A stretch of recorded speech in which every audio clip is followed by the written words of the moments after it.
for those of the swings that you see on tour, like Jon Rahm, JB Holmes, they usually stay wide and extended there, and then you'll see them load on the way down. So this load occurs in their change of direction.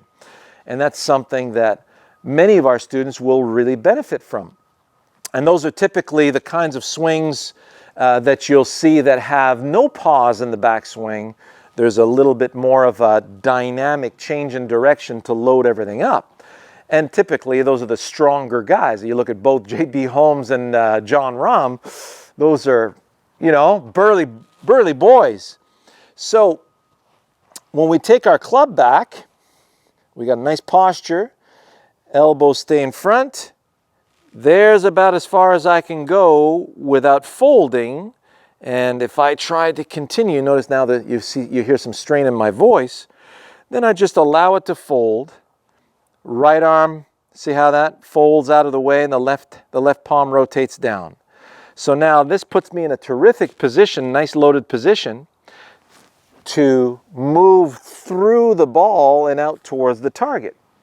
So the width that we have at the beginning is really critical to set that up, because if I go ahead and load it right out of the gate, well, if I want momentum going that way, go back to the sledgehammer for a second. So for those of you who are hinging too early, you'll have a tendency to pick the club up this way. Now, how am I supposed to drive a nail into a railroad tie in that direction? It's going to be very difficult to do. So I got to heave in a way that allows the hammer to move in the direction of the target. Same thing when I'm cutting grass. If I'm cutting grass along the surface of the ground that way, well, the last thing I want to do is this. I'm just going to bury that sucker like a hatchet in the ground. So I want to go wide in the backswing, wide and along the grass on the way through. So it's wide going back, wide going through, wide going back, wide going through. So now I've got a nice wide circular arc that's loading, releasing, and reloading. Now, that release part, we're going to talk about that next week, because this is all part of the kinetic chain. So what we're looking for is we want to feel that we're getting a proper load at the top of the backswing, and that load has to be very much intact. So what I mean by that is, when I gather, fold, and hinge, my grip is intact. I haven't let go at the top. I haven't let go here. The club isn't prying out of my hand. So for those of you who have some wear areas in your fingers, well, that's only because there's a lot of friction going on. And if there's friction, that means something is folding out of place. And if it's being pulled out of place, it's because this isn't turning in the backswing. So if I get everything to turn properly, notice everything stays wide and intact. Now when it folds and hinges, everything is very nicely wrapped and together and together. So in the downswing, release and rehinge, notice on the other side, everything is still intact. It hasn't gotten pried out of my hands, and I'm not collapsing in my wrists on the other way.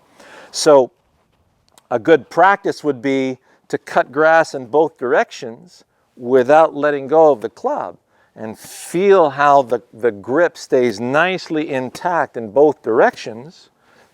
And you'll notice that you have to have width for this to occur. And not too many of the pros on tour let go of their clubs during the swing, right? So I've got an intermediate point that I'm going to use to cut the grass in the direction I want it to go. So I'm going to go right edge of that tee. And all I'm doing is gathering and then cutting through the grass in the direction I want that ball to go. And that ball's just basically plugging right next to that flagstick right there. I don't think I could do any better than that. You could see the initial flight of that ball was going right into that direction. So I've got my posture that's going to allow me to cut grass. I've got a takeaway that allows me to cut grass wide in the direction of that tee. I've got a load that prevents me from collapsing. Everything's in front of me. My elbows are still in front of me. And then I'm just cutting grass in the direction I want that ball to go. So, gather wide, hinge wide, and release wide in the direction we want that ball to go. Right? So, what's one of the things that you'll see Cameron Champ do extremely well? I mean, it's you know, it's really nice to see a young man being able to do that. He's got such a nice long wingspan as well, and represents it, you know, far better than what I can do. I can explain it to you and show you what we need to do, and I can demonstrate it quite well out here. I can hold my own on the golf course, but the speed and the ease at which Cameron Champ can do it is just off the charts. I really can't wait to get to my next PGA Tour event where I can really see him in action. I think he'll probably exceed my expectations in a huge way. So I hope you enjoyed that.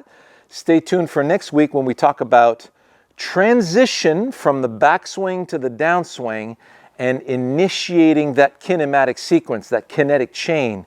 That's where the magic happens. That's where, if everything's nicely loaded and then that kinetic chain engages, it really pulls those beautiful links that you have. If one of those links is, you know, broken, that kinetic chain is really going to struggle trying to get that, you know, through the golf ball. So everything's got to be in place, nice and solid, and you'll see the huge difference that makes in your game. See you next week.